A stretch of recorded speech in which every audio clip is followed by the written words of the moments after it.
Welcome to Football Fever, your show where you don't miss a thing when it comes to Australian football and world football. And once again, we're glad to be back on after our hiatus of last week due to unforeseen circumstances. But we're back this week, bigger than better. And of course, I've got with me my two gentlemen in the in their lounges and ready to go. I was going to say in the studio, but they're in their lounges at home and ready to go. And that's, of course, Andy O, the fanatical Newcastle supporter, and my mate, you'll never walk alone, Adrian Vranich. Good evening, gentlemen. Good evening, Chubbs. Good evening, Greenwich. Good evening, boys. How are we? Yeah, very well. Again, we had to apologise. Unfortunately, we couldn't have the show last week, but sometimes that happens. But we're back here bigger and better this week. Yeah, looking forward to it, Chubbs. I was copying the messages again last week. Where are you? What's happened? Whatever. So I had to do a bit of explanation, but these things happen. But we're back. We're back this week, and from all reports, we've got a pretty big show lined up. Yeah, we've got Daniel Jurzeski. Of course, he's been a big prominent player, played for Bucharest in the Champions League, of course an A-League star with various clubs, Melbourne City, Western Sydney Wanderers, Melbourne Victory as well. So we'll catch up with Daniel. They do the show, The Wrap, for the A-League, which is a bit of a funny show before the games start and all that. So they're back for season 2. So we will be catching up with Daniel shortly. And of course, we've got the president of Preston Lions in our NPL segment, where we know Preston have a club in Victoria who've been flying of late. Yeah, Chubbs, we spoke about sort of off air that we'd like to sort of, I guess, penetrate a bit in the Victorian market. I grew up in Melbourne personally myself. I've got a few contacts there, so I'll reach out to a mate of mine. I will give him a shout out, Nick Terziowski, Nicholas James Lawyers, a couple of locations down there. I know he's got an office in Essendon, another office in Sunbury. There you go, Nick. I told you I'd give you a shout out, mate, before we even get David on. But we've got David Svetkovsky coming on. He's the president of Preston Lions FC, boys, and arguably they're actually probably one of the biggest NPL clubs in the country. We've seen scenes of what their crowds pull in. There was recently that footage of when they played South Melbourne. Correct me if I'm wrong, boys, but I think 9,000 were at that game. So they've had a miraculous climb from, I think it's State League or NPL 3 down there to the top tier in VPL or NPL 1 in Victoria. So yeah, really excited to get David on and get his perspective of where the club was and how it's come to what it is now. Yeah, we welcome all the people joining the chat already. Tony V saying it's a big night of footy news. Yes, it is. It will be a big night of football news, and we will be getting into it shortly.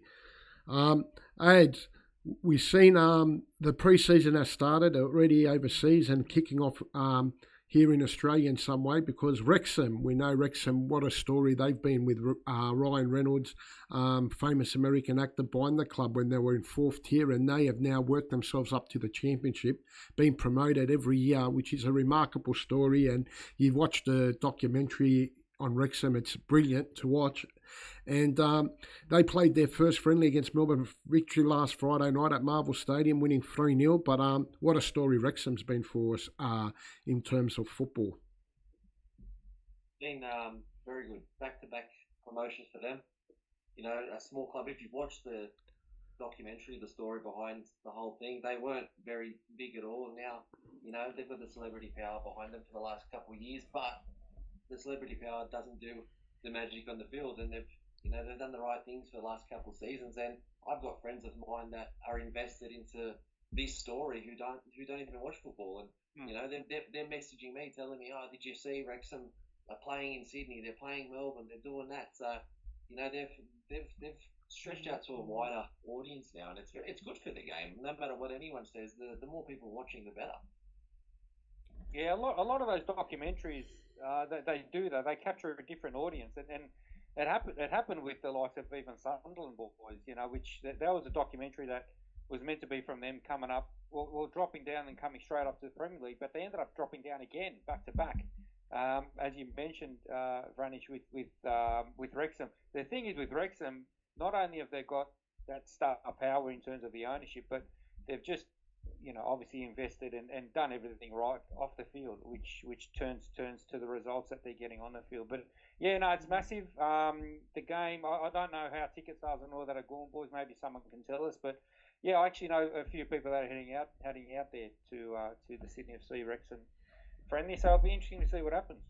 Yeah, because we know that they're playing Sydney FC tomorrow night. Then on the 19th, they'll finish it playing Wellington Phoenix. So definitely, it's been great when these clubs come down here down under, and I suppose play our teams like Melbourne Victory and Sydney FC. We've seen it with the likes of Liverpool, Manchester United, and it's hopefully one day. A lot of talk is that one day maybe the Premier League will play out of England, and like we said, they've even looked at playing in America one day or Australia. So you never know. One day we could be seeing a proper competition game here down under. Yeah, the number was 37,000 for the Melbourne game. Oh wow, fantastic! Yeah, no, that's great. But yeah, no, you're right, Chubbs. I know a lot of codes worldwide. I mean, I think the NFL are actually bringing a game, if I'm not mistaken, next season to Australia, to Melbourne. But yeah, it's sort of a matter of time. It's obviously all sort of marketing. It's all dollars. That's what sort of brings to how successful these codes are and the leagues are, particularly the Premier League. So for them to have, unfortunately, probably logistics wise, it may be out of somewhere in Perth, in terms of how they arrange the game and the logistics of it all. But yeah, no, it'll be fantastic to see on the back of just friendlies and whatnot that they normally come out and play here. We've got some news on Archie Goodwin of Adelaide, the forward. I'm getting on good authority that he is getting chased up by an MLS club. So he keep an eye on that, because I believe Archie Goodwin will be out of Adelaide this season, and he'll be joining up good player forward. We know he'll be joining up in the MLS. So that's going to be a huge transfer there for Adelaide. Yeah, massive. Great player, and I don't know if you've seen the trend, boys, and I mean, we know our man Tony's over there at the moment, but there's a lot of Australian players that are going to the MLS now. It's sort of, for me, I think it's sort of more come in recent times. It's not something that has particularly happened in the past. So, Chubbs, I don't know whether you saw some of the facilities that Tony's been sending through on photos and videos in our chat groups. His son catching up with David Beckham. Yeah, the sneaky little photo and meeting David Beckham as well over the weekend. But yeah, the facilities over there are incredible. From memory, it was at Houston facilities a week or so ago, sending us some videos and photos from there, and just incredible facilities, and that's what you expect from a league that big. Andy Greaves thought it was a bit of a shame Melbourne didn't really give the game a real good go. Great, they got the academy out there, but I felt like it would have been a good statement to play for a win. Well, it's a bit hard. I mean, I know Melbourne Victory went all the way to the grand final. Suppose players then have to have a break. We know it's compulsory. They need a 4-week break after the A-League. So that's the only problem when you have these games sometimes a little bit later. I suppose if it happened straight after the A-League, Arthur Dillis probably could have used most of his players. But then again, it's a good chance for these academy players and a chance for the club to look at some of these fringe and younger players to have a good look at them against quality opposition. At the end of the day, they've only just come back to pre-season. Is that right, Adrian? I mean, I know a lot of these A-League clubs. I think. Well, they get 4 weeks off, so they probably it's probably be around the 4-week period now. They just all started heading back. Yeah, they play finals, and I know for a fact I've got a mate that works in the PR team at Brisbane Roar, and they've only gotten just back this week too. Yeah. So, and they've been out of the comp a lot longer than Melbourne were. So yeah, I was going to say I think Wanderers got back not last week, the week before. Their players. So look, and that's going to lead us to another subject, Chubbs, that we're going to speak about, and it's something that I was listening to intently with Mark Bosnich here. Right? He's on a show on Tuesdays on SEN Radio here, a football program, predominantly for the majority of the morning. I don't know exactly how long it goes for, but the subject of the winter competition for the A-League came up again, and it's been, well, as you probably know, it's been a subject of talk over the years a number of times, but we just can't really agree on it. Or I don't know what. I think a lot of it, how it's going to work. But and a lot of it was the ground share, because don't forget we do ground share with AFL and NRL. NRL. So that is one area which is a little bit of a a little bit of a problem area. But we're going to get into that topic with Daniel Georgievski, because I think it's a great topic and a topic that is getting momentum. And, you probably would like to see all competitions playing out at the same time, your A-League and the NPL. But I don't know, logistics here in Australia and the way we are with all the different sports and so on, it's a little bit harder. Adam Greaves was asking about, Michael Francis, any transfer news on Nestor Irakunda going on loan somewhere? Any more Aussies moving to Europe? Well, we just said about Archie Goodwin. Keep an eye on that one. He's probably going to be off to the MLS. And Mike D says, what about the Rockdale fans who threw the bottles on the field after RPS third goal, and then the guy that got carried on like a goose after RPS fourth goal? Yeah, Mickey D, we're definitely going to look at that in our NPL segment. Chubba, have you heard anything, developments on Marcus Eunice and whether he's going back overseas? I believe at the moment, from what I'm hearing, yes, he's going back overseas. So the chat lines is open, and we love to hear from everyone, the chat box, so we're getting plenty of feedback on that. Andy, like you said, the A-League now slowly starting to go back into pre-season and that. So it's going to be interesting, again, the movement of players and so on. But one thing that I'm really keen on, and you guys, Adrian, that's been a good thing. A lot of our players, again, now starting to move abroad, which is great to see. And it's something that we've been talking about. It's a big thing that the A-League now, again, players are really starting to move to better leagues and moving abroad again. Yeah, I've always been of the philosophy myself, and I think a lot of people in football, the younger you go, the better it is for you. The more that you're exposed to that environment. So if you've got a 16-year-old that's breaking into the first grade here for Sydney FC, for example, if you get that offer overseas, and you've got to take the right offer, you know what I mean? You've got like Singh that went to Bayern Munich a couple of years ago when he first stepped into the A-League. I think it was 20. I believe that's when he kind of kicked off. Going to Bayern Munich at 20, I don't think is the greatest move to make. But you've got to conjoin having the right move, the right age, and just seeing how you go, because you need to be exposed to that early on, and you develop just base of football from there, as opposed to more of a Aussie philosophy with football.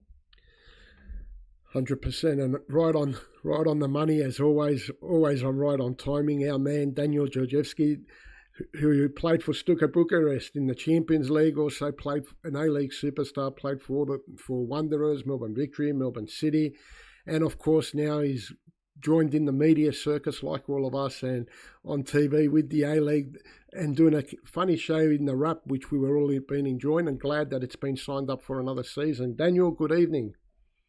Thanks for having me on, guys. It's been a while, Chubba. It's been a while. I've been still following you on TV, mate, and I caught you on Champagne Football a couple of weeks ago. I really enjoyed that segment when you were on there as well. It was great work. Yeah, no, it was fun.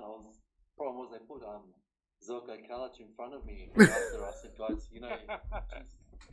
just do a full stop and that's it. I go, how can I compare to this bloke talk about Ancelotti and R9 and then I'm going to talk about anything else other than that. So, yeah, it was a good show. It was a good reminder. These things just remind you of what you accomplished back in the day. Maybe that one was 3-4 years ago, but still, it's nice that you can still bring something to the table where people can learn from or even just grasp a little percentage out of it and probably take it into their careers. 100%. Daniel, we were just speaking. We just seen Melbourne City win the A-League Grand Final. It was a great victory for them after all the injuries and turmoil they had during the season. They won it. Friday night, we've seen at Marvel Stadium Wrexham playing Melbourne Victory. Tomorrow they're playing Sydney FC, then Wellington Phoenix. What do you think of these games when these big clubs coming down here? It's something, I mean, a lot of talk already that Melbourne Victory couldn't play their best team, and a lot of academy players were playing. But I think for the purpose of it, it's still something that we need in this country. 100%. You're looking for another audience. People that just want to watch football all the time. NRL or AFL heads. They just want to watch more football, and it's great that they are coming out here. Obviously, the organisers are doing great. Unfortunately, it doesn't really work with the A-League system because I think their season starts in October, so you're not really going to get many fit boys coming back or even ready for that game. But again, if there's no audience, they wouldn't do it. So obviously, it's great that obviously a big club due to Netflix and whatever with Wrexham and the superstar celebrities having them out here and just people seeing them other than watching them on Netflix is actually it's great. It's good to see. You've been doing the show The Wrap, which it's a beautiful, funny show. It's excellent. We get to watch it, and it's been part of part of the A-League furniture now. How have you enjoyed it, and how did it come about? Yeah, the warm up here was just coincidental actually. So Nick Stoll, I did when I was at Wanderers, I did an SBS thing with him himself. He was a producer, and Lucy Zelich. And funny enough, when my son was born, he was at St Leonard, so next to SBS. And the day after he was born, I saw him there at the coffee shop just randomly. And he was the one that told me that SBS and football are parting ways. And it was actually quite depressing, knowing that we're all from SBS world and growing up with it. And I was like, oh, my son was born yesterday, but as a football fan in SBS, it was kind of depressing anyway. And then we followed each other on Instagram and whatnot. And then come October time, obviously before the A-League starts, you get a lot of people ask you to go on their shows and, just hype up the A-League. And obviously in that space of a week before the season starts or the season of, you get, these requests. And then he messaged me, he goes, we've got a little something happening. Do you want to come have a chat? And I go, yeah, look, no worries. I'll come have a meeting. And it was him and Tana, and we're just having a chat. And they go, look, we've got the analysis show. We've got this show in Melbourne. We've got that show. It's all football. I go, we're looking for something different. And I go, oh, what kind of different? And then I think Tana goes, I don't know if it's a correct word, but idiocy. And I went, mate, you got the man for the job. Let's figure it out, because there was something that goes, look, I did follow you on Paramount Plus and everything I was doing and all the other stuff in my past at Wanderers and even at Victory, and it was like, let's reach another audience. And I think that's what the A-League, I've always wanted it. I was always a massive Matty Johns fan back in the day in NRL, and obviously what content he did you can't do today. Obviously we bring back the Biff and whatnot, but this was kind of an angle that works for my character, the type of person that I am and what I actually like watching. And I think a lot of them is a majority. So things that just kind of happen, I guess, things from the past, they set me up a lot.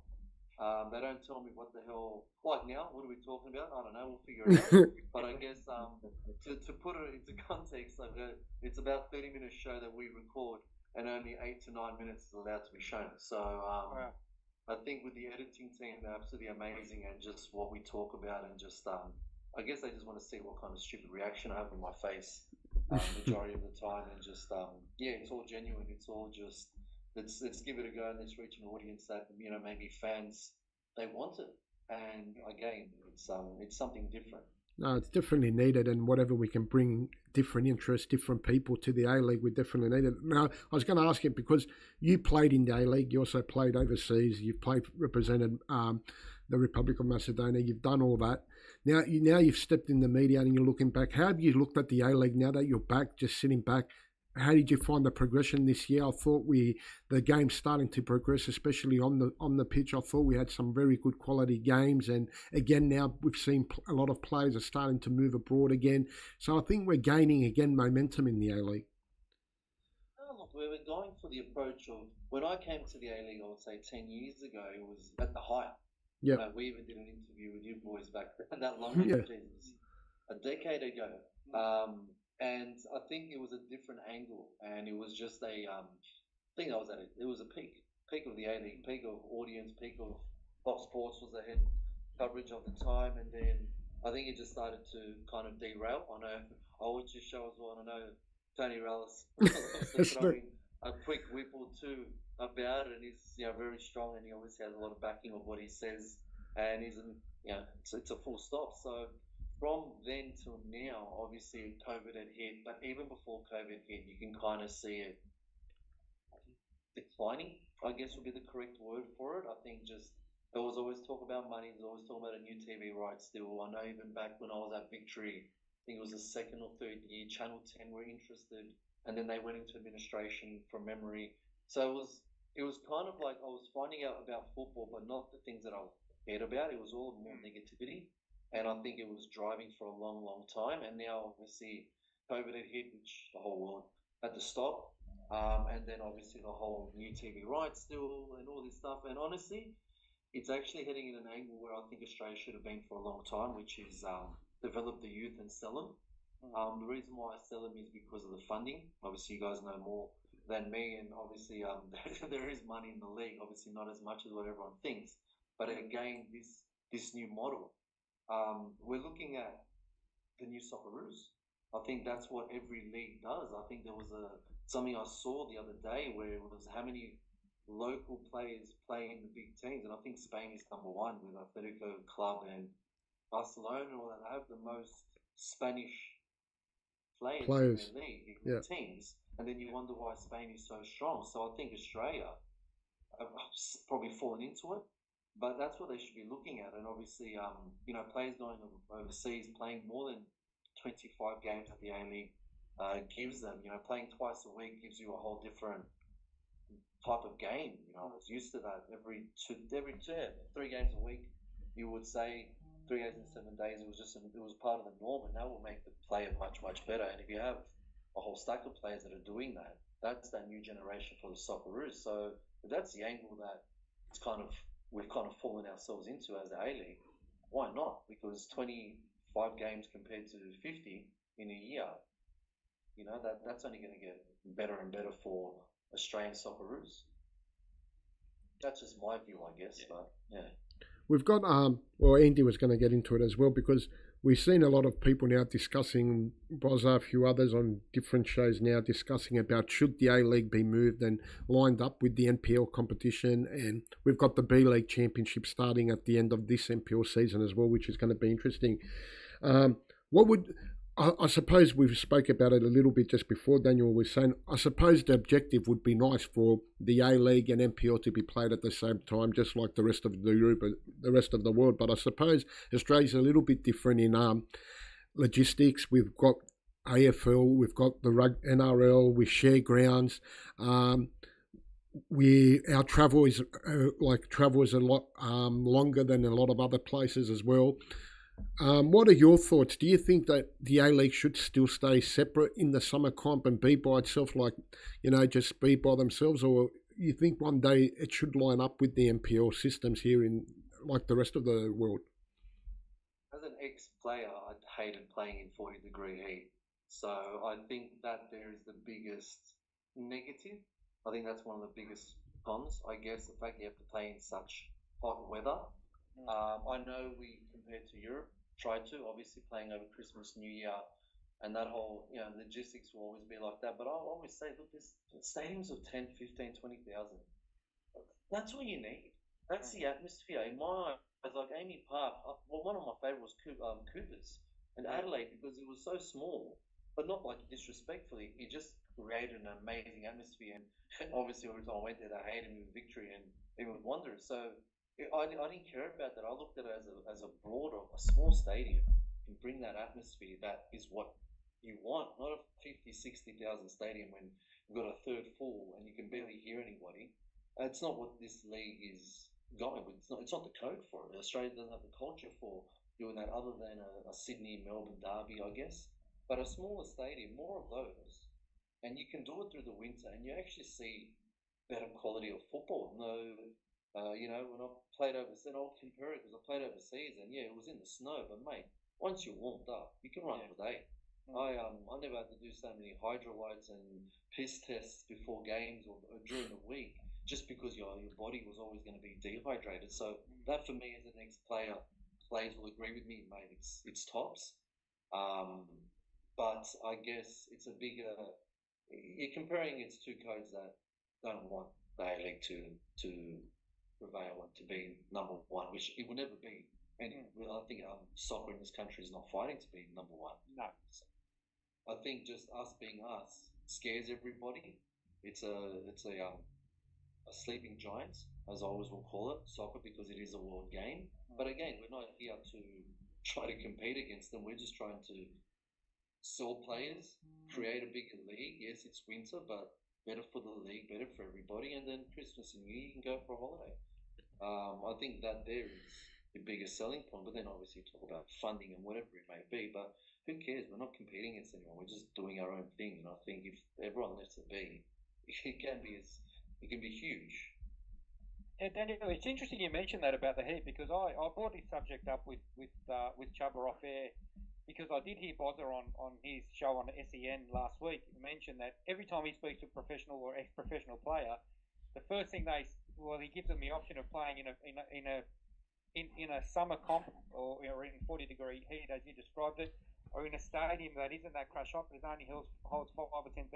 And he said every single player chose that option as what you've just mentioned about playing in a smaller stadium in winter and not in the peak of summer in 40-degree heat. So I think it's a conversation that we said it comes up all the time, but yeah, it just doesn't seem to gain any other momentum, unfortunately. Yeah, no, Boz is a big advocate for it. And I see him quite regularly nowadays, obviously doing the academy and the private sector part. And he does say it, and I go, look, I'm always back. I think he even said it back when he was at Fox Sports, to be honest. Why not even try to do this? And look, when I came to the A League, I could understand why I have to wear sunscreen before a game. It was just bizarre to me. I'm dark and gypsy looking as it is, so it didn't really help you having to put sunscreen on before games. But I guess you adapt to the climate, you adapt to what it is. But if there was an option, I'm pretty sure most players would be like, yeah, I'll play over the winter. You just touched on it, but I just want to bring up quickly the academy because I've seen you floating around there at Wanderers Football Park, IFA. They do a fantastic job, which obviously you're involved in. Can you tell us a bit more about that and what that, and we mentioned before about selling players, but you're talking the first, grassroots generation that you're sort of educating out there. And tell us a bit more about that and how you got into it, I suppose. All right, well, I'll start even a bit back. It won't take too long. My business partner and I run one of the only sanctioned academies in New South Wales. It's called CBFI, Canada Bay Football Institute. It's in the Concord area. It is everything we do goes through Canterbury District, Football New South Wales, Football Australia. It just means a lot of paperwork, to be fair, but everything is sanctioned. Everything's done legitimately, insurance, all that. We have to do all that to be on that location, which we do Mondays and Wednesdays. And then we run our own private academy, which is called Stella Football Academy, which is for the tournaments. And that just means less headaches. Again, my major sponsor is an insurance company because, again, if something happens, you have to have insurance, especially when it comes to kids, parents understanding that the kids are taken care of, any tragic can happen. So that's my little thing that I was always thorough on. And then obviously your product, which is football, which again kind of played it at a pretty decent level for me to kind of understand and what is needed, especially in Europe and even in Australia. So our programs are designed for football. Kids learning, always on the ball from 8. We start from 6 to 12. We have more programs there, and then we have our 13 plus program, which is more for, I always say it's when the kid hits testosterone, they're not looking for a ticket type of football. They need conditioning, and that's where I thrived in. That was pretty much my whole career of just being that animal on the field. I never gave up, and that's what Australia was for me. Was always that you're not going to be technical because we never played on the streets, unlike overseas. It was a different ball game of technique, but we had a never die attitude. So I think that's kind of been lost in a certain way. So our program from 13 plus is designed for that on a Monday night for more of those players. And then obviously now being in IFA, which has been running for the last 2 years, it was called Premier Academy League before that, but then it all changed, and it's a non-for-profit, which is massive. The guys that run it, they're all big businessmen. They're all volunteers, which I think people find hard to believe. It's all done because of the love of the game. And then on the field, you've got 2 main organisers. You've got ball boys, you've got referees, you've got head of referees, you've got absolutely everything that a league needs and does. And it's policed so well. Yeah. because it's all about the kids playing football. It's not about how dumb the parent can look on the sideline. Yeah. And when parents do that, or coaches as well, you lose your temper, you get sanctioned, you get penalised, and you can get banned for life. And that's where I guess it's I would say, but it's just better policed. When you know you see those stupidity things on the sideline, and you're like, oh, that guy's going to get a slap on the wrist, or he might get 3 months. Oh no, you get banned for life. There's been a few already. It happens, but again, I say it's a minority. And if you stick it as a minority, when you have about 7,000 to 9,000 people going through those gates on a Sunday, and it's a very calm setting, considering how it can be. And not all academies are allowed. There's been academies that have been kicked out. Some have kicked themselves out because they don't want to listen to the rules. Yeah. There is a system that just implemented this year, which is all that one of the directors put in 150 grand of their own money to implement this system, where kids' name, date of birth, their face, everything's there. So if some coach feels being smart and tries to put them under 8s or 9s and they're 12 years old or 11 years old, which happens to win a game, it's policed. And as a director, as a coach, you cop it, which I love because everyone has to be held accountable for it. For sure. But again, I repeat, it's not for profit. So these guys, it's not a business. They don't make money out of it. It's all put back into the IFA, and it's probably the best all year round. I think it's only tournament that runs all year round, and it's run by a lot of us directors as advisory panels. And it's just I can't speak highly enough about it because it's so well structured, which is the way I like to do my academy, my business partners. So, mate, it's great and great competition. It is great. I was just going to say, if you ever get a chance to go out there on a Sunday, when it's on, you'll see some unbelievable talent from the wee ages of 6, 7, 8 years old, the type of football that they play, and you can see that structure already getting developed into these boys, which for me is fantastic to see. Adrian? Daniel, first of all, I caught wind of that interview that you did with Champagne on Facebook. And first, before I ask you my question, I just want to say I thoroughly enjoyed that because seeing someone who's gone through football, I played overseas and whatnot. I think and footballers know, the mental side of football is the most difficult part of it, right? And for you to come out and say how I can only compare it to myself because I had problems being a vocal person when shit hit the fan, all right?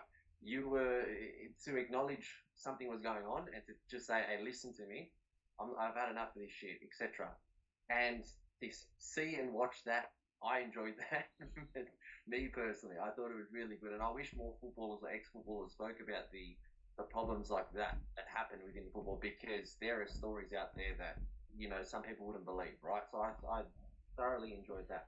My question is because I know after later in your career, you started the transition to coaching. How are you going with it mentally, the change from football from playing to now coaching, and what's the end goal? Do you want to go stay in juniors? Do you want to go first grade? Where do you want to go? That's a good question, to be fair. When you play, you obviously, it's a different mentality. It's a dog-eat mentality. You're going for 3 points. And I think a lot of people, what frustrated me towards the end of my career, this new generation that don't understand what 3 points can mean. For me, 3 points in Croatia was getting paid. That's, as funny as that sounds, if you didn't win, owners were like, we're not paying you. And, as weird as that sounds, that's what I was brought up with, my young footballing career. But then here, just understanding that what 3 points can do, if you keep winning, you can get sold. You can go into a better club. You'll get paid. That's just the basic transition of football. If you're playing well in a good team, if you're not playing and you're in a good team, you've got to go and play. So I guess that understanding that every 6 months to a year, I know with Tony every year we'll analyze what the hell we should do or what not. It was always, what can you thrive for more? What can you do more? What's the options? And then towards the end, obviously COVID had hit, and my wife just gave birth to our first son, our first child, and my whole mentality just changed, and I didn't want to play anymore. As simple as that sounds, it was I prepared my body to be able to play, but mentally there's something that is stronger than anything else. When your brain says I don't want to do it, and I'm the type to say I'm not doing it, and I got an offer to play again. I said, I can't be bothered going for a run. So then it was like, okay, well, what are you going to do? And I just went, I don't know. I think you have to be man enough to say, I don't know. But I did my coaching C and B for shits and gigs while I played. It was just had time to do it, so I did it. I enjoyed a lot of the. We used to do a lot of clinics and camps for each club, and I really enjoyed just playing with the kids, understanding the kids, and just having fun. So I looked at when I retired. I wanted to be as involved in my kids' lives as possible, not going to a 9 to 5 job. And my business partner came to me, Channel 10 came, and it kind of worked where I get to play with my kids or see my kids get older. They're only 4.5 and 2.5, but it was more of that. And the academy worked for me. And then I said, okay, well, if I'm going to do it, I'm putting all my eggs in one basket and saying I'm going to give this a crack. And now going into the transition of playing elite professional to understanding a kid can't kick with their best foot, it was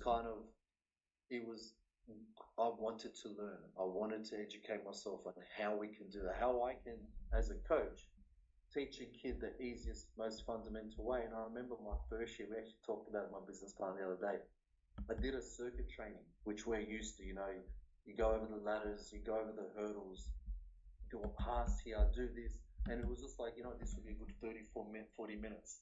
I kid you not, the first 2 minutes, kids were kicking the hurdles over the fence. The balls were flying everywhere. And I went, what the hell am I doing? What do you just dumb it down? They need the absolute basics. My business buddies, I looked at you and I wanted to bash you so badly. Like, that's not what they need. Although you have to realize what you're used to has to go lower for them to understand the absolute basics. And I remember that clear as day. And you just progress, and you just remember in your career what made you where you are, but then what do the youth have nowadays? And we didn't have social media, so they're YouTube and all that stuff.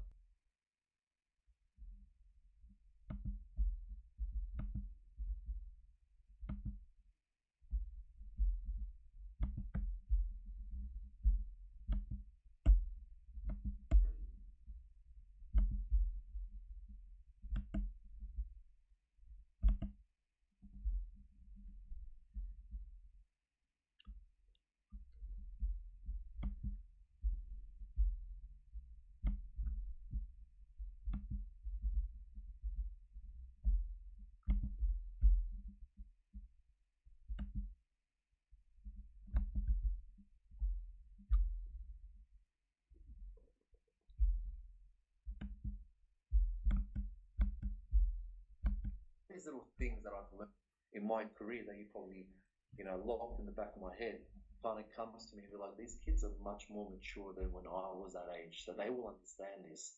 But if I can make them understand that football is such a good basic game, and if you can do it, it's enjoyable for me, it's enjoyable for them, it's enjoyable for the parents. And then the sky's the limit, because you don't guarantee anything in life, let alone football. I can't stand when we get you trials every month, please. Don't. When we wake up every day, we're different, let alone a kid. We back in the day, 17-year-olds were quitting football because they were partying and driving. Now kids are 13 are getting burnt out. And that's the sad thing. So as much as parents want it, I give them an understanding of you have to be a kid, you have to relax. So me learning that and seeing what today's youth brings it into my parenting style with my kids, and to go, okay, what's out there? What do I expect? What to do? And it's all learning. And I would say, if you love something that you do, sky's the limit, because money can be made. But if you love what you do, that's probably the best formula there is. And I actually really love what I do. Yeah, some parents do my head in. Kids can annoy the crap out of me sometimes. But when I realize what I'm doing, I'm very lucky to do something that I've loved as a football player, and now do it, transition into this. And when you get to that kid and they got the smile on their face just as they were crying because they missed the goal or they made a mistake, and you just go, it's all right, keep your head up, keep it going. That little part there is, you can't describe it when a kid puts a smile on your face. It's the best thing. So that transition from that competitive cutthroat world to now dealing with kids and learning the business, make it is a business, but you don't make it look like a business, because at the end of the day, you're dealing with people's kids, you're dealing with emotions, you're dealing with a lot of things. But I just enjoy what I'm doing, and I think that environment that I always will talk about, like the IFA, like what we do in our academies, man, I enjoy going there. And that's, for me, is the most rewarding thing. So I can actually say I'm just lucky. Like football, a lot of it is luck. Right place, right time, right mental state. And if it works, it works. If not, sorry, man, we live in a good country. You can always do something else.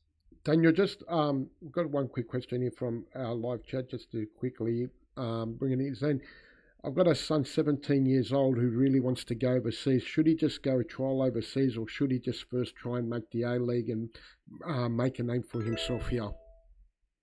It's funny you say that. I've just started. We've been speaking to. We're calling it it's called the Italian Experience.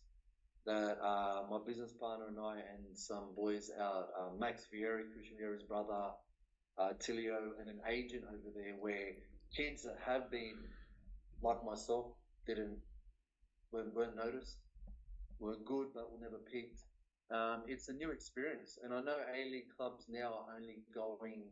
I know Tony will probably say something, he would know more about it, but one agent I was speaking to said they're only picking kids from their academy.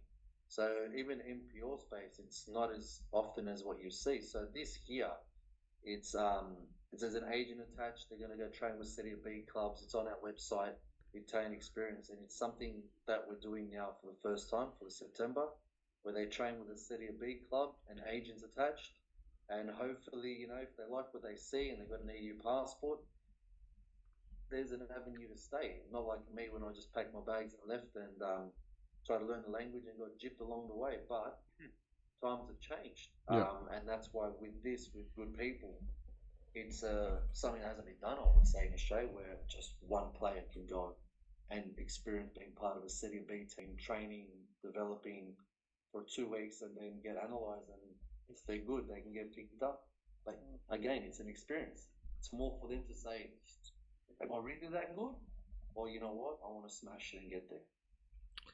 Daniel, always enjoyable having you. We love it. We love watching you on TV. Here all night, brother.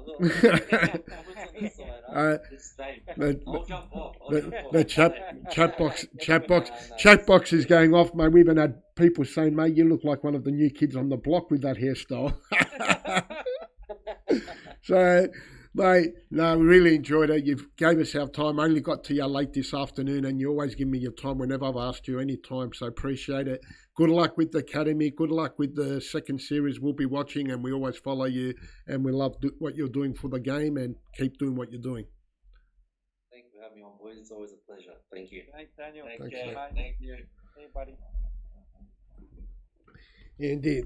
Yeah, boys, yeah. Yeah, there we go. Daniel Jozewski, and Adrian, you've done the same. He's been one of those guys, like you said, he was here playing at Blacktown City, Marconi, I believe, as well. Never really got a look in, but packed his bags, went overseas, and he ended up playing in the Champions League for Stuttgart Bucharest and made a career for himself overseas before coming back to the A-League. So just a bit like yourself, Adrian, that, for younger kids that do follow us and hear and all that, I mean, you just got to keep trying. And if you keep trying and training, you just never know what door you could open.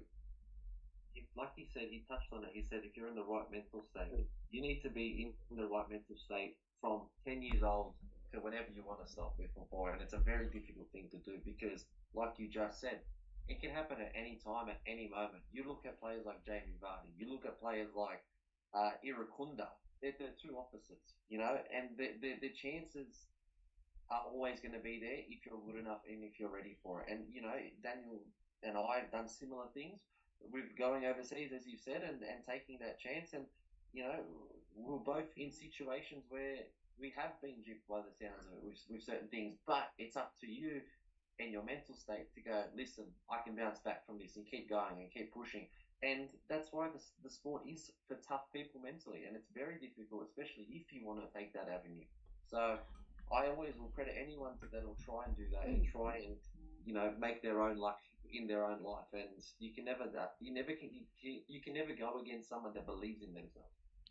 We're getting a lot of questions about Western United and a few other things. Tony Rallis will be back with us next week, back from America.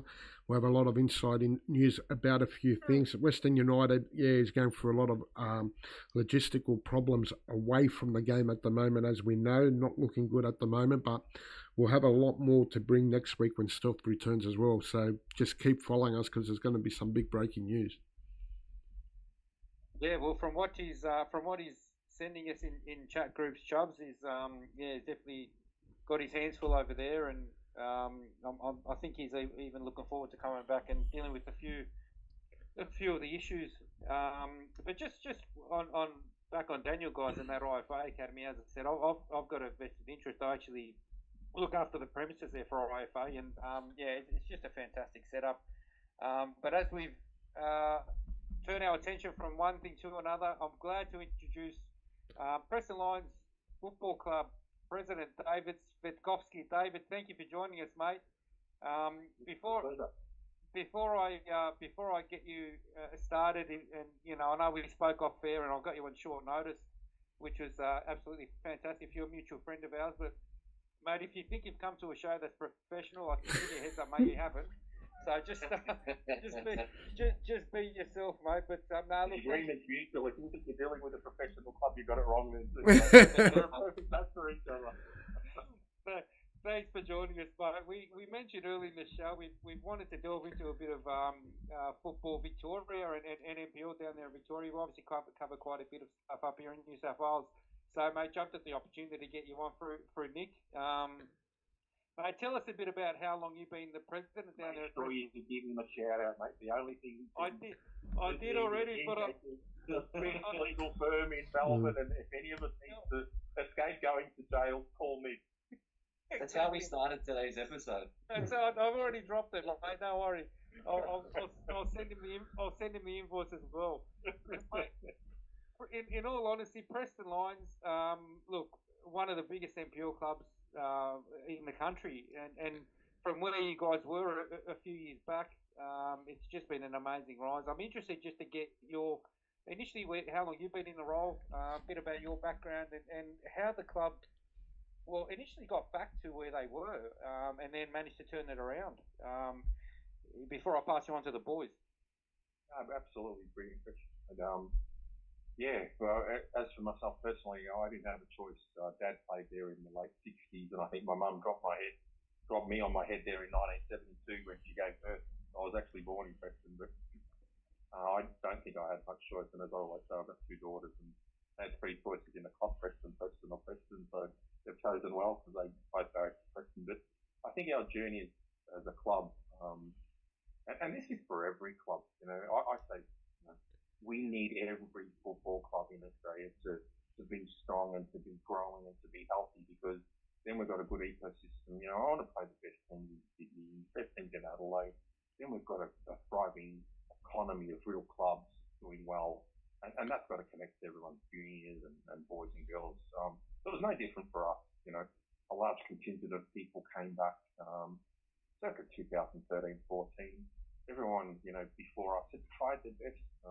Football's not an easy game, but unfortunately, where the club was at 2013-14, when a lot of people came back, it has driven a strategy. So I think the first thing people go, what's the key to success? We built strategies. Firstly, we had a 2020 strategy, then we had a 2025 strategy, and then we had a 2030 strategy. Why was that important? And it's not just football. You talk community, you talk infrastructure, you talk financial, it all goes hand in hand. You just can't have success as a junior football club or a women's football club or a men's football club. The whole club must be healthy. And we just started small. And I think the first focus was, we didn't have any kids. We'd lost all the children, in the 2014s. I think the figure we always quote was, I think we were left with 30 or 35 kids. So the first thing you have to do is say, hey, let's bring the community back. Let's bring the kids back, the mums and dads through that, the junior canteen come. And then when you start going to talk to, the different levels, let's call it, your local council, state government or federal government, no one's going to give you funds unless you present with kids. No one's going to give you funds if you don't present with women's teams that are connected. And then, of course, by default, the men's team, you start building success as a club around, for us, yes, is the flagship, the men's team, and is there a lot of interest? Yes, there is. However, look at the success of our women's team. Got to MPL, the top tier before the men's team. Mm. So the club starts to thrive in what people forget are the key facets for any club, and that, your uni canteens, your events, your functions, your game day experience, because that's where we derive money to reinvest in our kids. If you don't have it, you're going to struggle if you can't invest in your kids. And as we know, I don't know what it's like up there in Sydney, but some clubs, unfortunately, have to take the sponsorship money or the MPL junior fee money from the kids to fund the men's team. It's very difficult for a lot of clubs. I know you guys, and it goes hand in hand as you mentioned. The off-field success really drove what happened on the field as well. But I was interested to read earlier today about, and you mentioned it briefly, but just bring that community back, and also sponsorships and events that you guys carried out. And it's not really reinventing the wheel, but was there something that really stuck out for you that you said, okay, yeah, no, we really are back as a club? Was it an influx of teams in that youth space? Was it a particular event that you guys held in terms of sponsorship that came on board, or a various amount of sponsors? I just think it's been, as I said, we go back to our strategy. Every community member that served the club, every president who honoured them, we've tried to bring the club together, because every president, every community member that ever served the club did it for a good reason. Mm. And if we can get everyone back on board, they know people. They know. I mean, we're sitting at 140 sponsors at the moment. Those 140 sponsors that come through word of mouth, good people saying, hey, let's go back to Preston. Let's help Preston. Let's invest. How much do they get back out of the club? I don't think they get that much back, but the love for their club. So it's just what, to your point, how did the club change? It's constantly evolving, and we've got to constantly now work to get better. We just worked with federal government in the latest election. It's just given us a promise for a synthetic ground. In Melbourne, we get bogged out. We lose our winters. Yep. Sydney, I think most of the good clubs have got a synthetic ground. Am I correct? Yep. Yes, correct. Yep. So we get bogged out. I either have to cancel training, so the parents aren't happy, and it's not good for the quality of football. Or two, we have to go to the university and pay crazy money to rent their ground. Mm. So, if I look at the Sydney model, we learn, we go, wow, this synthetic model, wherever I go, whether it's Harpia or Rockdale, or I'm out in Marconi, I visit most of these clubs, especially now with the championship on. The clubs are all friends. How do we learn from each other to make, a lot of people think, you train each other, on the field. If we're players against each other, we'll back each other up. Of course. There's a lot of good clubs. I was up with Matt Viviano up at Marconi a fortnight ago. There's so much to learn. Marconi is just magnificent. Or you go to Arpia, or I'll call Dennis at Rockdale, or here in Melbourne. The clubs are actually looking to help each other. People don't realise that. And that's a good thing. One last thing for me before I hand you over to Chubbs. I'm interested. We've had a bit of a topic here in Sydney on local football shows, and we brought it up tonight about the A-League running a winter comp in line with the MPL. I'm interested for you in your position as a president. Do you guys have much to do with A-League clubs or the league in terms of and could you see something like the MPL and an A-League coinciding winter comp will work in future? Yeah, and I'll say this, I always selfishly care about football, but I'll also selfishly care about my club. And probably from that, what we've learned, because we, for the last 5-6 years, have been in discussions with the FA on what started as a national second tier, B-League, some people called it, which now has evolved. October 11, we start the championship, which is a fantastic product for all the clubs to be involved in. So we do speak to, our friends at Melbourne City here and Western and Melbourne Victory. We talk to them because they're bigger clubs, probably with bigger problems. We've all got the same problems. Well, for me personally, I see the economic challenges we have in the middle of winter in Melbourne. Let's call it late May, June, July, cold, and you can experience a 30 to 40% natural drop off because of crowds. So if I had my way, I would say in Melbourne we have AFL, you guys have rugby up there. I don't see cricket as a competitor.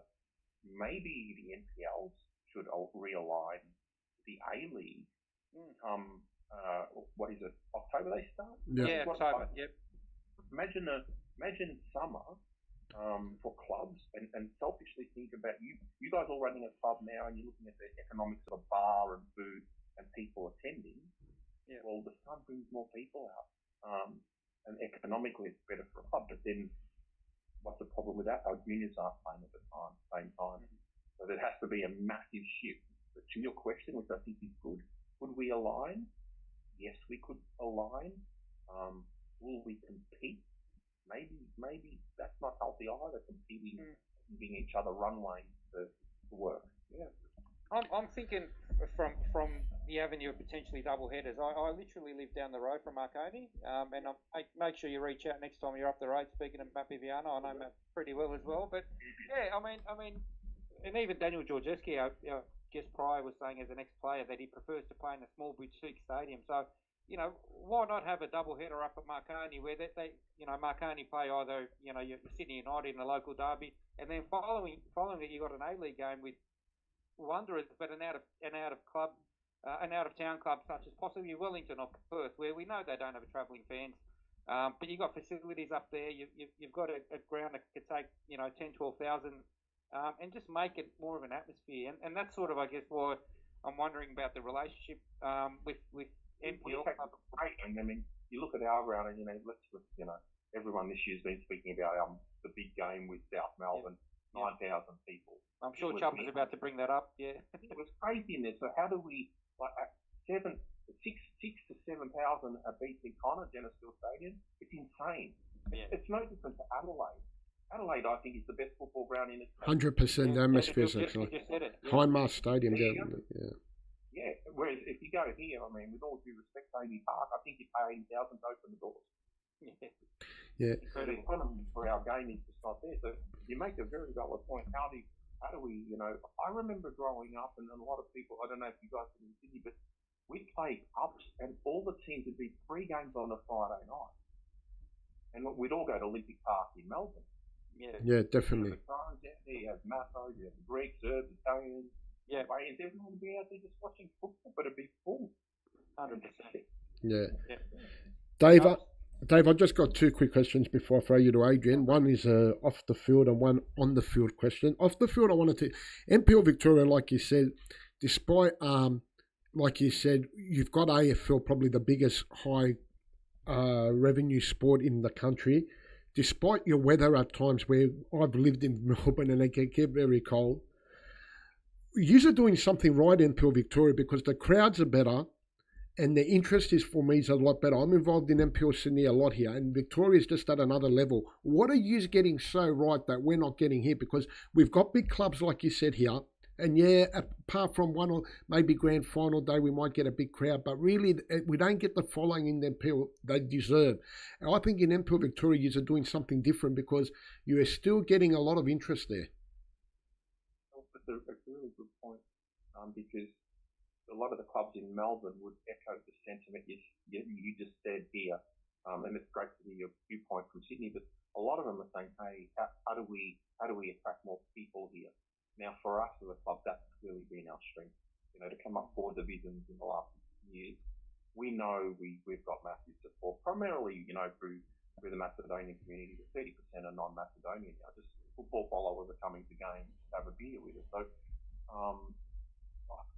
I think to go back, I look at it this way, and I always say to you guys, I selfishly look at it through Preston's lens. If we were in the NPL for the last 20 years, I think we would be struggling as well. Okay. Because what are we playing for? The last 20 years, we would have been, and I give credit in Melbourne to the Knights, South Melbourne, Green Gully, Heidelberg. They've all been participating for 20 years. Big with clubs. Well, for a $20,000 check if you win the competition. Yeah. I mean, so we need even in Sydney, like now, we are so excited that we will get to travel. I think we'll play the highest ranked non-foundation club from Sydney. Correct. Yeah. October 11. Yeah. And we will play the top tier Canberra team, and then we've got Avondale in our group. So we'll get to play a Canberra team, and then if you get to the quarters, we don't know where we'll go. That's right. How exciting! And I suppose having the B League now, the championship, does create a bit of a buzz for the NPL clubs. There is something to strive for as well. Just on the park, you're currently like in 5th spot, doing not bad. Probably could be going a lot better. Heidelberg's really taken the competition by storm this year. How you must be happy where you are right now, and finals football. Just trying to.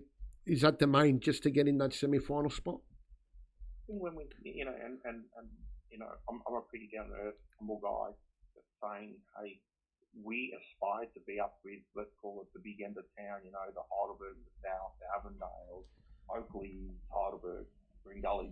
And we've been looking at them 4 divisions down. 2019, we were 4 divisions away from them. Yeah. We're pretty proud. But what we didn't want to do, we didn't want to embarrass ourselves this year, come up and get relegated first year. That would have been devastating for us as a club. So all we said is we want to come in, build a team, be competitive, and maintain stability. It's our first year. We're learning a lot now. God bless, we make the finals. Will be fantastic for our club. Now, one night starts to turn to the championship. We also got to start thinking in 2026 next year. We just want to keep getting stronger as a club. You can't, and you guys have maybe in Sydney seen some clubs be unbelievable for a year, throw everything at it. But then we can't afford to throw the whole club away on our ego. I call it football ego. Then 2025 went in and won everything, but we did it to compromise the whole club. And that's what we're being very careful on. Great question. Adrian. Hi. David, I've got a very, very close friend of mine, Jakey Tradge. He plays down at your club. I was with him half an hour ago. I was talking with young Jakey about he's the most meticulous preparer for football from a nutrition. And if you know him well, I was talking, he started telling me from the morning how he prepares and what he eats and drinks all day. He's a meticulous footballer, an absolute fine kid off the ground. So, yeah. Well, listen, he had to learn it from somewhere, but I won't tell you where.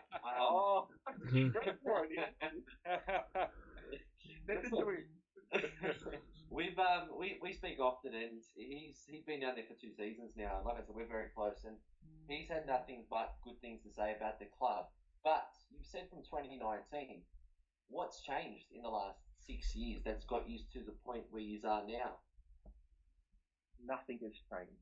We've simply set out a plan to be good to our people, to not get ahead of ourselves, and to build the foundation. When we started this, I said, yes, the men's team, your ego can get in the way. Getting the juniors, getting infrastructure off field. We own a reception centre across the road. That was dormant. We had to rebuild our reception centre. We've had to get lights in, pavilion. We didn't have concrete. Wow. So what's more important, getting the men's competition or getting concrete for the kids? Yeah. So to your point with Jake, what we have done with stability, this is Louis Artis, his 9th year. That man as a head coach sticks to his word. He's brutal, but he sticks. All we've got to do is stick to our word as a club, to ourselves, to our players, to our parents, and to our supporters and sponsors.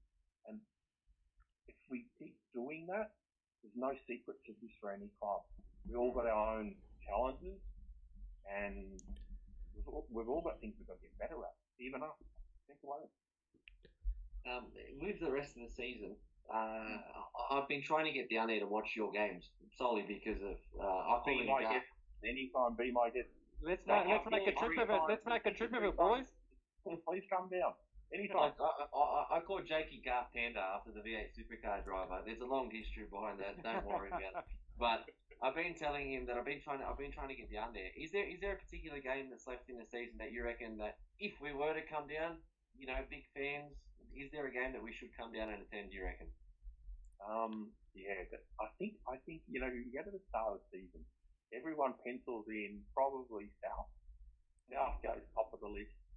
I reckon Heidelberg is also up there. We've got a great rival in Oakley. I think, as I said before, cross my fingers, cross everything.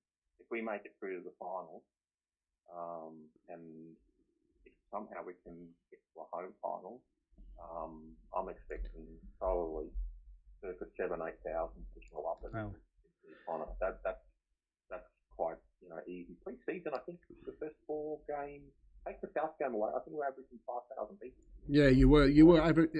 I looked at Preston. We're averaging 5,000 people. It's the biggest NPL crowd in Australia you get. So that's marvelous, David. And I mean, Preston's got a history. I've got a history. Yeah, history with Preston. Mate, look at the players that have played out of the club. I still remember John Markovsky, Warren Spink. Coaching against us this Friday. Is he? Oscar Carino.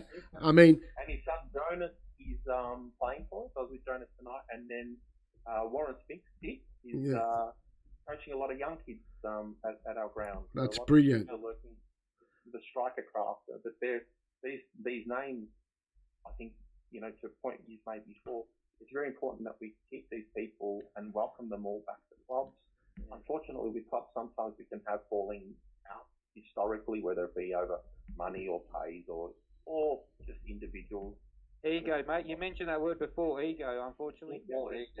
We've just got to all bite it, even the past players. I always say, apologies if I've ever, unfortunately, done the wrong thing by anyone, but hey, let's let it go.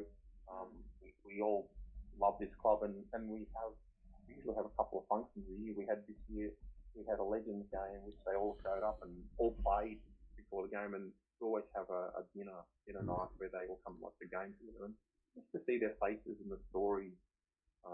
We had Peter Ollerton come back earlier this year. It was really good to see Peter Ollerton, I think, represented Australia in the 70s, post-up, play for us. So it's just nice to see and to welcome people. What a club's about. Ultimately, it's about you guys. Yeah. No, Dave, thank you for your time today. I mean, even on the chat box, a lot of people saying, Melbourne has better derbies. They have better facilities. I don't know about facilities. I can argue that a little bit, but they do, and it is excellent. And someone saying hopefully Melbourne Knights can survive as well. They've been around a long time as well. So, Dave, thank you for your time. Doing a tremendous job. I mean, 5,000 averaging in an NPL era, in an era where you've got AFL and NRL and so many other things happening, and the A League. It's just we take your hat off to Preston, shining light, and continue the good work down there. And I'll let you in on a little secret, Chubba, and you can hold me to this. And drinks are on me. If things go right, October 11th is the first round of the championship. Correct. Yes, correct. Preston's locked in for a home game. Who will Preston most likely play based on the current New South Wales ladder? Well, you maybe Rockdale. Correct. Preston Rockdale, October 11th. Yep. The game you don't want to miss in Melbourne. Oh yeah. They're going to have to get a bigger stadium. Yeah. 9,000 a BT, mate. It'll be for everyone. Canadian clubs is going to be for everyone. Beautiful. Okay, we're going to start saving it up now. Thank you, David. Appreciate your time, buddy. Take care. Great show. Thank you. Thank you, mate. Appreciate it. Andy, while you get the NPL results happening, because we've got to go through all the results, talk about all the games, because the ladder and the Fever and Sydney is coming unbelievable in the last race for playoffs and for relegation. But Adrian, what I was going to say is, for Preston to be averaging 5,000 people in the whole Australian NPL, like we can talk about where we've seen Marconi, Olympic, your RPS, really struggling with crowds, and we're talking clubs with massive crowd, massive tradition, your club Sydney United as well, and to see Preston in this day and age be able to attract 5,000 average to an NPL game, it's just unbelievable. Phenomenal. I do think it's a little bit because it's Melbourne, Sydney. I do think Melbourne's such a sporting capital. I think that does 100%. assist. That assists big time. Whereas people in Sydney, it's the rat race, and then come the weekend time, not everyone wants to go to a game. But then also Preston, for example, I speak to Jake every week, right? And the Friday night games for Preston, that would be massive. Can you imagine Sydney United versus Rockdale on a Friday night in Sydney? Yeah. If they were allowed to have the crowd, you'd have thousands there, I reckon. On a Friday night, I think you know, the Victorian Premier League's got it right with a lot of things. Just the way they schedule their games and space out, it's not that there's 5 games on a Saturday or 5 games on a Sunday. So for a football enthusiast, you can go to a game on Friday, you can go to a game on Saturday, and depending on the time, even if you're bothered enough, you can watch another one, and then you've got Sunday to watch a game as well. So I think they've done really, really well, Victorian Premier League, in that retrospect. But I do think it comes back to the fact that it's Melbourne, and they are 100%. so die hard for their sports. 100%. The biggest thing I took away from that, boys, is that they've just simply, it's a simple formula. They've tapped into the community, tapped into the older figures, if you like, that were around the club and brought them back in. And look, long may it continue. Hopefully a lot of other clubs take something from that. But okay, I've got the New South Wales NPL results, boys. Started back on Friday. We had Manly United 3, Blacktown City 2. Over the weekend, Sutherland Sharks on Saturday went down 3-1 to Northwest Spirit. Sydney FC and Mount Druitt drew 0-0. Western Sydney Wanderers went down 1-0 to table toppers Marconi Stallions. The St George Derby, St George Saints won, St George City ran away with that one 3-1 in the end. Yesterday also we had Sydney United draw 0-0 with Wollongong Wolves. Central Coast draw 1-1 with Sydney Olympic. And the big one of the weekend, boys, Rockdale at home to RP Leichhardt, and there was a big derby, feisty affair. RP ran out 4-1 winners in that game. Late red card to Rockdale there, but a massive result nonetheless. Yeah, back-to-back losses for Rockdale. They're not going to be happy with that.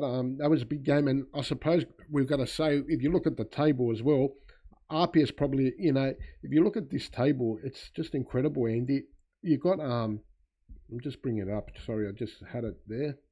I don't know if you've got it in front of you. Yeah, Marconi's on top 52. Rockdale, Northwest Spirit are both on 49 now. RP in 4th spot now, 48. Blacktown City 39 and Sydney United round out the 6th on 34. Then we had Sydney Olympic. Sorry, Blacktown City are 6th on 39, yeah? 5th. Oh, okay, because the one I've got here, I've got Marconi 52, Rockdale 49, Spirit 49, RPF 48, 4th, Blacktown City 5th on 39. Yeah, that's what we said, yep. 6th is Olympic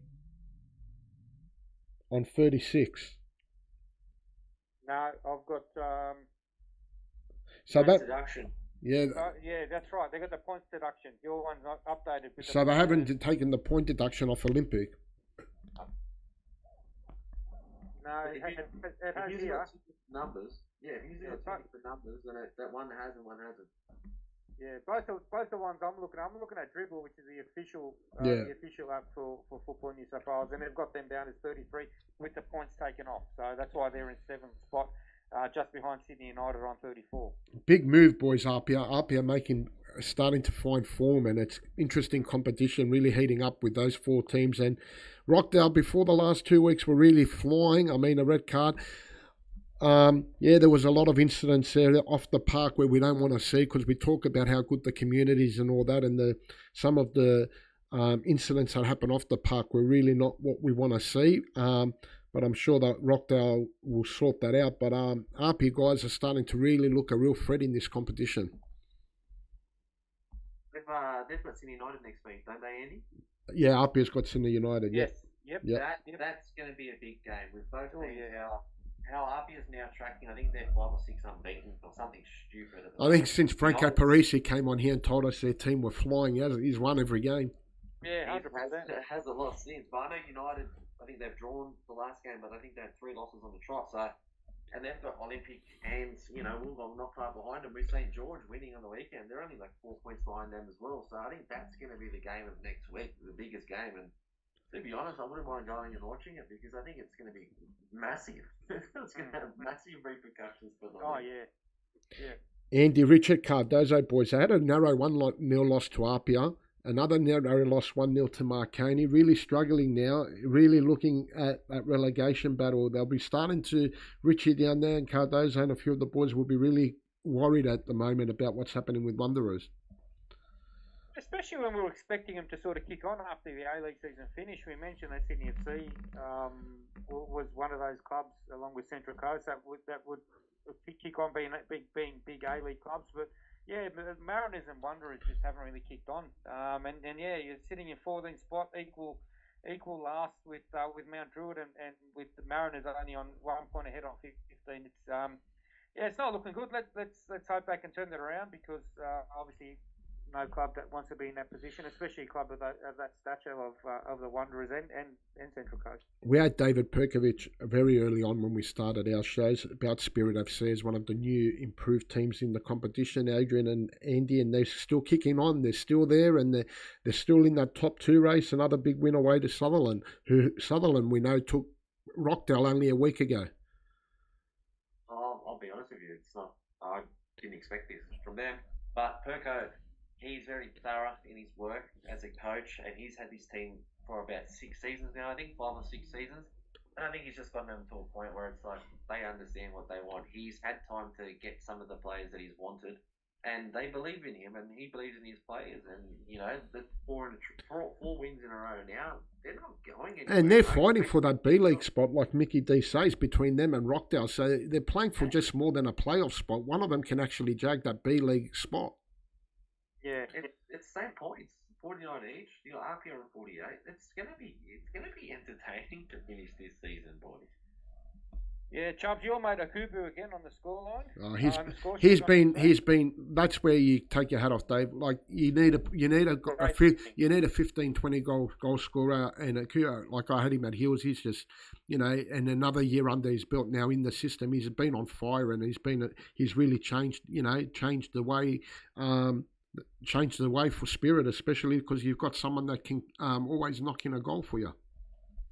Yeah, well, I think it's sort of tradesman-like from Spirit, you know, and that's why they're still hanging around, still there or thereabouts. I think they've sort of gone a bit under the radar. We expected them a little bit to fall away, but they haven't. And yeah, good on them. Long may it continue. It'll be great to see them hold that position up there. It's definitely going to be a tight end to the season, as you mentioned. Adrian, Olympic again would have been a good chance to make the top 6, get in there, and they were 1-0 up against Central Coast. Let that go and a draw, and you know Central Coast, we know they're also fighting themselves to stay up as well. But again, just the inconsistency of Olympic shows once again, and they've got another big game because they're playing another bottom team in Mount Druitt. So it could have been a chance for Labie and Olympic to really, you know, put themselves in the top 6. So that late equaliser by Central Coast would have hurt. Yeah, I think Kual scored for Olympic, and then they've scored an equaliser quite late in the game. But yeah, they're only 1 point off United, and as I said, it's every single game now. What is it, 7 games left or something like that? It's not many games left, and every point's going to matter at the moment. They're only 1 point behind United. I think Blacktown's out of reach with the amount of games. Blacktown's only lost back-to-back games now, and they look like they're reachable. But I think the top 4's set. I don't think no one's catching them. But anyone between, you know, Olympic, Wollongong, Wolves, Sydney United, or Blacktown, I think they're the 4 teams that are going to go for those last 2 spots. Boys, I need to go toilet. I can't hold it anymore. So, Andy, unfortunately, even on live, I need to go. I'm busting. I just can't hold. I've been holding, just can't anymore. So, while you put the results for League One, you get the results for League One, and Adrian and I'll join you in a second. Been fiddling around the last 15 minutes. I thought he was fixing the computer. Charles, you're the best, mate. We gotta get that clipped up. Hopefully, people are watching live because that's absolute gold from Charles. Oh God, God, he's been headbutting all night, the poor bugger. Anyway, boys, what should I say, Adrian? Not boys. New South Wales League One. I'll quickly go through these results, Age. Yep. A couple of big scores here. So Newcastle Jets under 23s 4, right off year 4. I'm just copping messages already. Sorry. Newcastle Jets 4, Rotherham 4, Northern Tigers 1, Hakoah Sydney 0, Canterbury Bankstown 0, SC Raiders 0, Macarthur 2, Mounties Wanderers 1.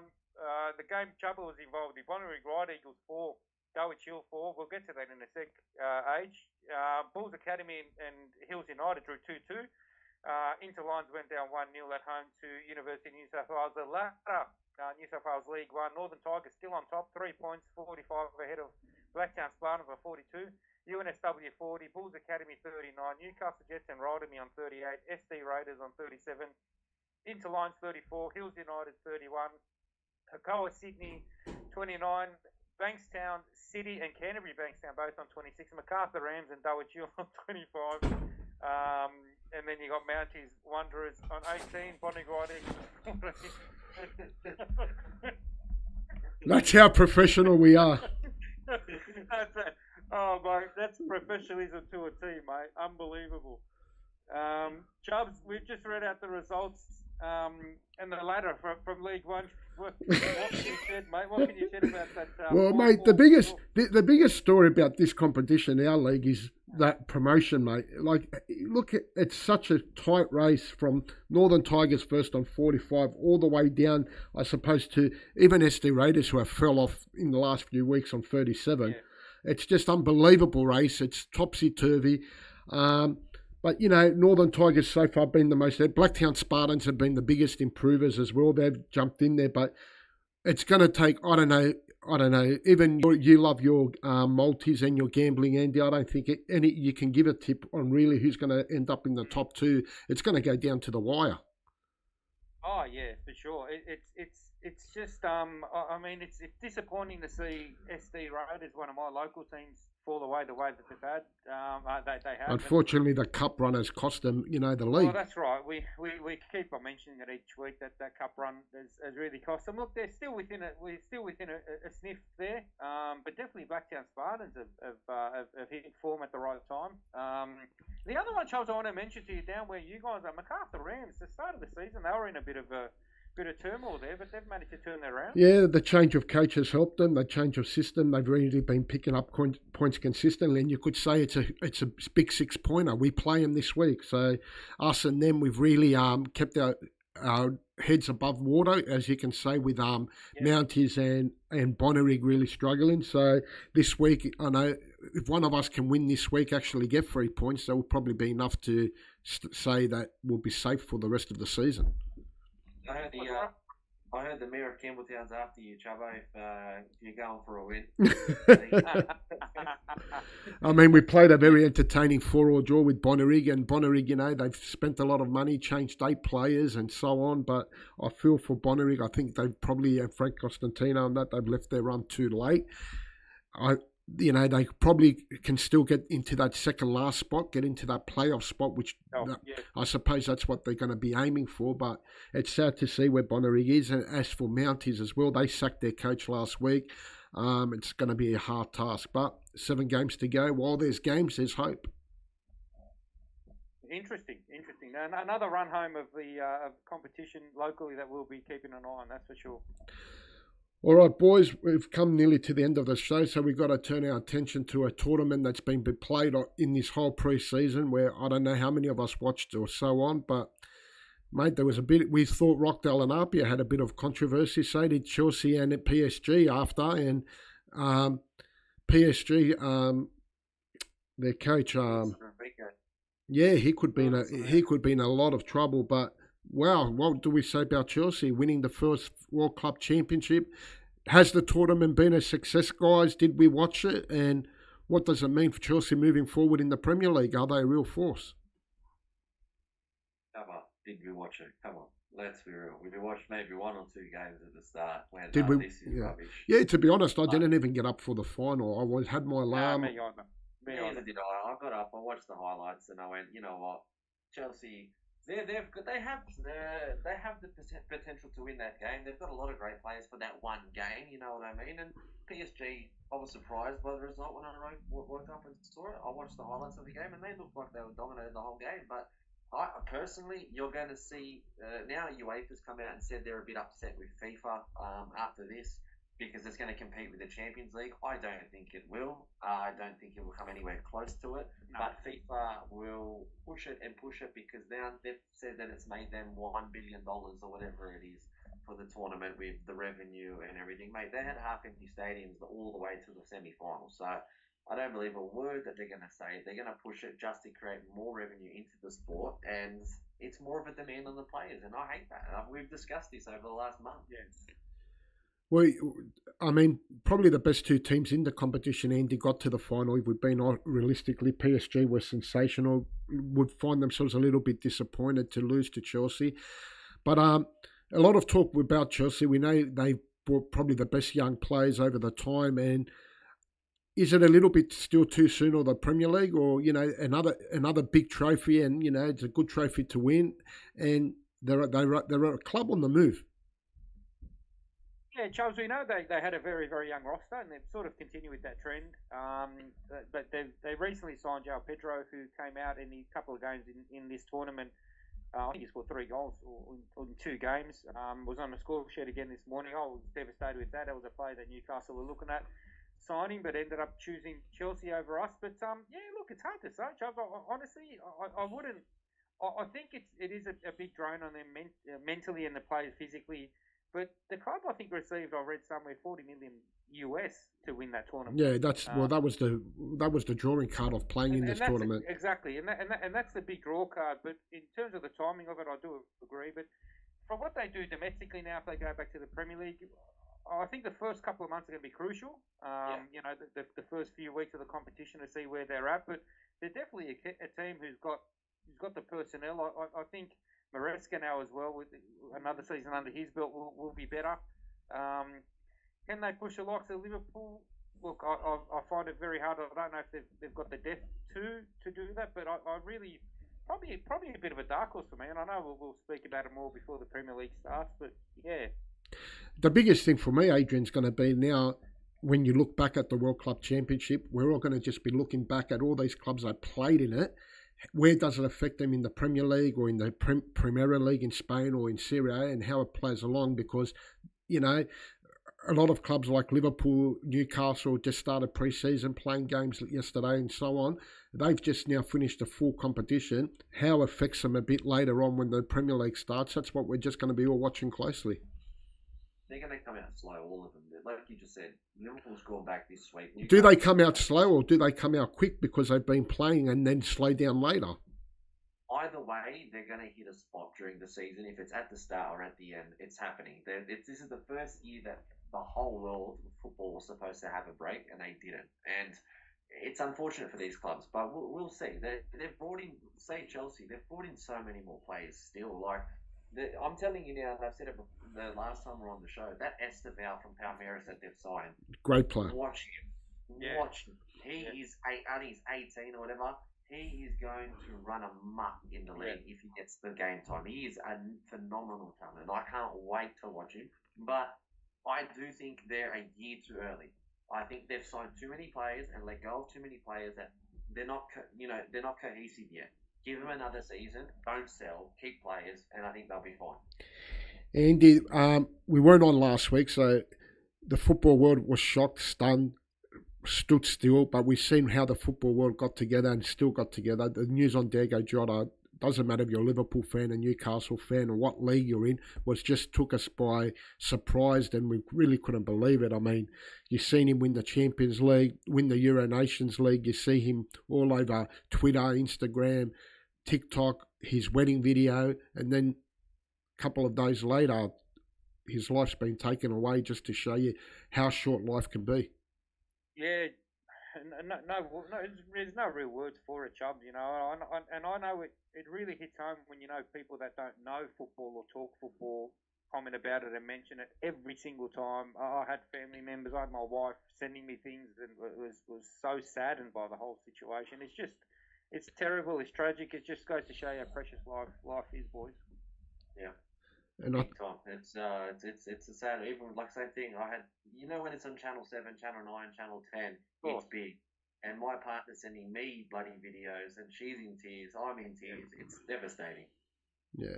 Very sad. And it's just great to see how the football community, they got together. They always do. The stuff that I seen with Liverpool Preston in the friendly yesterday was absolutely brilliant. And I'm sure we're going to see a lot more tributes, but just very sad when you see. I know sometimes as a football player and it's bigger than what it is, but young age, you never want to see anyone at 28 years old, their life taken so tragically and so short and leave a family behind. But it just reminds everyone, man, just be careful what you do out there. Yep. Yeah, 100%. 100%. All right, guys, another great show. Sorry for my toilet break. I gave you a bit of entertainment. No, Andy, thank you for your work again. Thanks, Chubb. Off. Make sure you clip up the videos, in particular that one when you went on the. Yeah, you'll have them. That's going to go viral. You'll have them by. Make that go viral. You'll have them by tomorrow. Adrian, thank you once again, and we'll be back next week. Bigger and better. Stealth will be back as well from his trip from America, so he'll be firing ready to go as well. Boys. Appreciate Take care, it. boys. Enjoy your week. Enjoy your week.